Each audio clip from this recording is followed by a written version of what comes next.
السلام علیکم سامعین، 14 شعبان المعظم ہے، 18 مارچ ہے۔ سوشل انڈیا نیوز میں آپ کا خیر مقدم ہے۔ خبر کا عنوان ہے پیام جمعہ۔ اس عنوان سے آج اس نامہ نگار نے جامعہ فلاح دارین بلاسپور کے شیخ الحدیث اور محتمم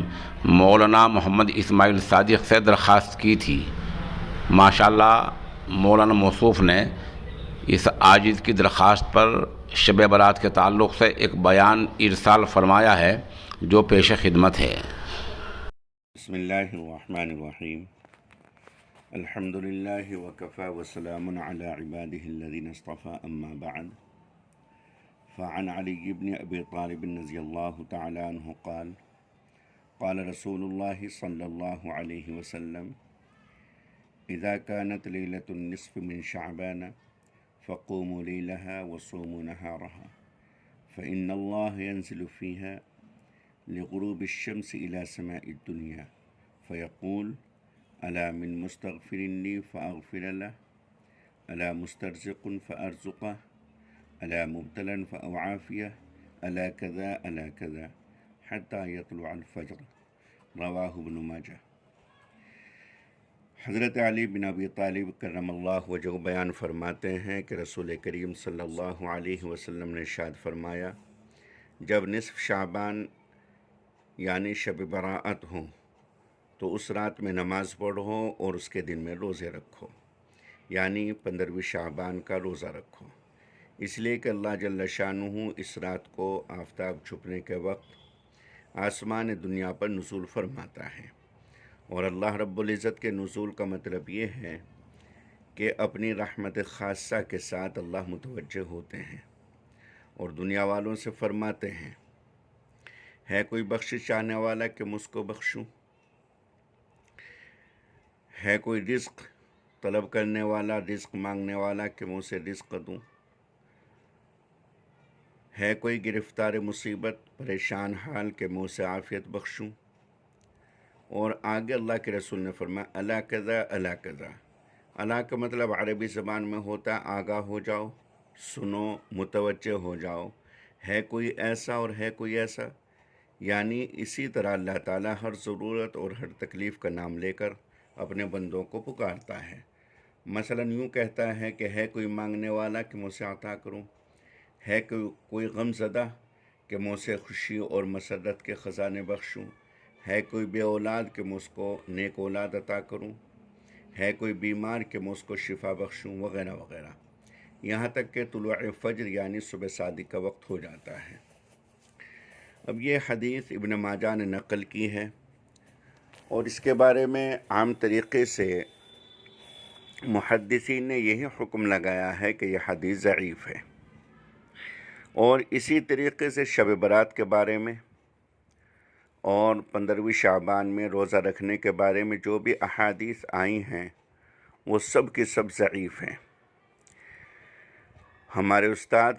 دارالعلوم دیوبند کے شیخ الحدیث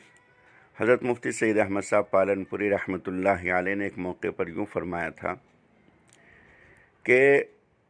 حدیث ضعیف کہہ کر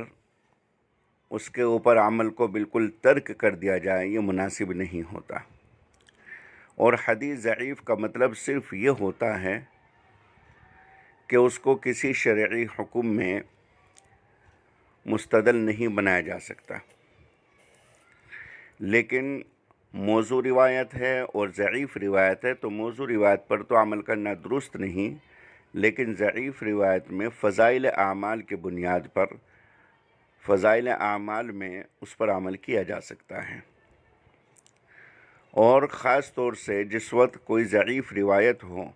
اور اس کے بالمقابل صحیح یا حسن درجے کی کوئی روایت موجود نہ ہو تو پھر ضعیف حدیث پر عمل کرنے میں کوئی حرج نہیں ہے،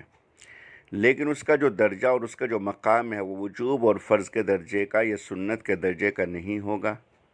بلکہ اس کا جو درجہ ہے وہ درجہ استحباب کا ہے،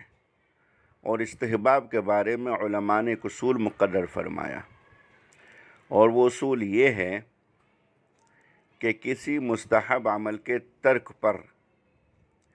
اگر نکیر کی جائے، مثلا शब बारात में कोई बेदार नहीं हुआ और पढ़ कर के सो गया, या 15वीं शाबान में किसी ने रोज़ा नहीं रखा, तो उस सूरत में उसके ऊपर नकीर नहीं की जाएगी और उसको बुरा नहीं समझा जाएगा। और अगर उसको बुरा समझा जाता है और उसके ऊपर नकीर की जाती है तो उस सूरत में फिर यही बिदअत बन जाता है। और इसी वजह से उलमा ने इसमें एहतियात ये फरमाई कि इसका बहुत ज़्यादा एहतमाम करना, यह कि इसमें इबादत न करने वाले को बुरा समझना या उस पर नकीर करना, तो फिर ये बिदअत बन जाता है। लेकिन अगर कोई इसमें इबादत करे इनफिरादी तरीक़े से, या कोई 15वीं शाबान का रोज़ा रखे, तो उसमें कोई हरज नहीं, बल्कि वो बाइस सवाब है। तो इसलिए लाज़मी समझ करके कोई इबादत नहीं की जाएगी और इसी तरीक़े से लाज़मी समझ करके रोज़ा नहीं रखा जाएगा। बहरहाल ये है कि मतन ज़ईफ़ हदीस का वो तो सही होता है, उसके ऊपर अमल किया जाए। ज़ौफ़ का जो मतलब होता है वो सिर्फ़ ये होता है कि सनद के एतबार से कमज़ोरी है, सनद के एतबार से ज़ौफ़ है, लेकिन उसको बिल्कुल तर्क कर दिया जाए और उसके ऊपर अमल न किया जाए और उसके बारे में ऐसा अंदाज़ और ऐसा तरीक़ा बाज़ हज़रात इख्तियार करते हैं कि ये कह कर के ये हदीस ज़ईफ़ है, ये हदीस ज़ईफ़ है, और ये कह कर के उसको तर्क कर दिया जाता है। ये किसी भी तरीक़े से मुनासिब नहीं है। हदीस है, भले ही वो ज़ईफ़ दर्जे की हो, और फ़ुक़हा ने, उलमा ने उसूल और लिखा है, और वो उसूल ये है कि अगर कोई ज़ईफ़ हदीस मुख्तलिफ़ सनदों के साथ, भले ही सारी सनदें ज़ईफ़ के दर्जे की हों, मुख्तलिफ़ सनदों के साथ अगर कोई हदीस मौजूद हो तो मुख्तलिफ़ सनदों की वजह से उसके अंदर क़ुव्वत आ जाती है, उसके अंदर तक़वियत पैदा हो जाती है। तो बहरहाल ये एक पैगाम और एक दरख्वास्त है इस हदीस के बारे में। और भी हदीसें हैं कि इस रात में अल्लाह रब्बुल इज़्ज़त ख़ास तवज्जो फरमाते हैं, और ख़ास तवज्जो फरमाने का मतलब ये होता है कि अल्लाह रब्बुल इज़्ज़त इस रात में ख़ास तौर से वो अल-बक़ी कब्रिस्तान जाने का जो वाक़या हदीस में आता है, आयशा सिद्दीक़ रज़ी अल्लाह तआला अन्हा फरमाती हैं कि एक रात मैंने देखा कि रसूल करीम सल्लल्लाहु अलैहि वसल्लम बिस्तर पर मौजूद नहीं, तो मैं रसूलुल्लाह सल्लल्लाहु अलैहि वसल्लम को तलाश करने के लिए निकली तो देखा कि वो अल-बक़ी कब्रिस्तान में मौजूद हैं। तो आप सल्लल्लाहु अलैहि वसल्लम ने इरशाद फरमाया कि आयशा,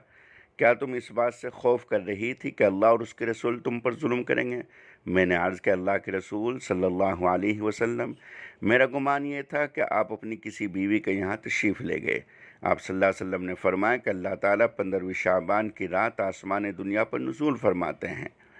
और कबीला कल्ब की बकरियों के बालों से ज़्यादा तादाद में बकसरत लोगों की मग़फ़िरत फरमाते हैं। इमाम तिरमिज़ी ने इसको तिरमिज़ी शरीफ में नक़ल किया है। तो है ये भी ज़ईफ़ दर्जे की, लेकिन इसका मतलब ये है कि कब्रिस्तान जाने की जहाँ तक बात है तो रसूल पाक सल्लल्लाहु अलैहि वसल्लम से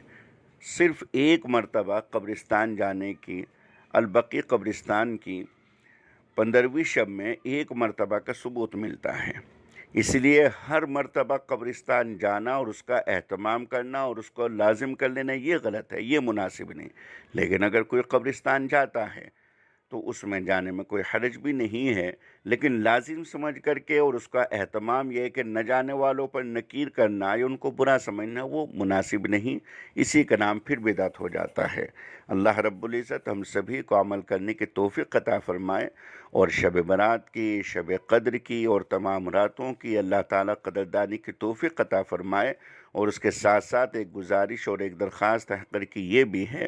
कि इस रात में कोई ख़ास नमाज़ पढ़ने की तरतीब नहीं है। जैसे आम तरीक़े से नवाफ़िल पढ़े जाते हैं, इस रात में भी इसी तरीक़े से आम तौर से नवाफ़िल पढ़े जाएंगे। दुआएं जैसे आम तरीक़े से की जाती हैं, इस रात में भी आम तरीक़े से दुआएं की जाएंगी। तिलावत जैसे आम तरीक़े से की जाती है तो इस रात में भी इसी तरह तिलावत की जाएगी। बहरहाल कोई ख़ास तरीक़ा नमाज़ों का, ज़िक्र का, तस्बीहात का, वज़ाइफ़ का